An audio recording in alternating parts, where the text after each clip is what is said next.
আমি একটু বাক্যে যাব। যাকব 456 পৃষ্ঠা 4-এর 7।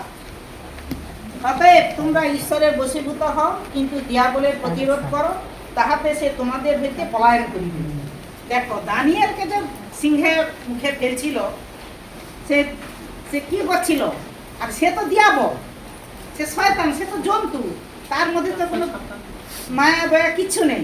সে তো খাদ্য পেলেই সে গ্রাস করবে। হ্যাঁ, ফলে কি এই যে সেই জন্য বলছে, আর দানিয়েল কিছু প্রার্থনা করছিল, হে ঈশ্বর আমাকে রক্ষা করো। কি তাহলে তাকে এইখানে তো কি বলছে, দিয়াবলের প্রতিরোধ করো, তাহাতে সে তোমার হইতে পলায়ন করিবে। তাহলে পরমেশ্বর পিতা তাকে প্রার্থনার গুণে তাকে এমন করলো না, তার মুখটাই বন্ধ করে দিল, যে সে খাওয়ার বদলে তার মুখ বন্ধ হয়ে গেল। সে দানিয়েলকে কি একটা আঁচড়ও দিতে পারলো না। পলায়ন করিবে। ঈশ্বরের নিকটবর্তী হও, তাহাতে তিনি তোমাদের নিকটবর্তী হইবেন।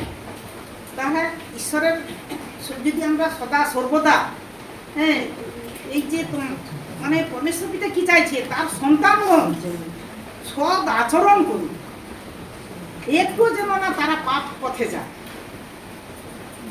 ঈশ্বরে যখন আমরা বশীভূত হচ্ছি, ঈশ্বরের মতোই করে যেন আমরা চলি, এইটা পরমেশ্বর পিতা দৃঢ়রূপে চায়।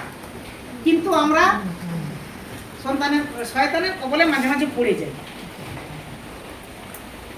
তাহাতে কি হবে না, ঈশ্বর তোমার নিকটবর্তী হবে। যত আমরা সৎ পথে থাকবো, ঈশ্বর কিন্তু আমাদের সবসময় কি নিকটবর্তী থাকবে।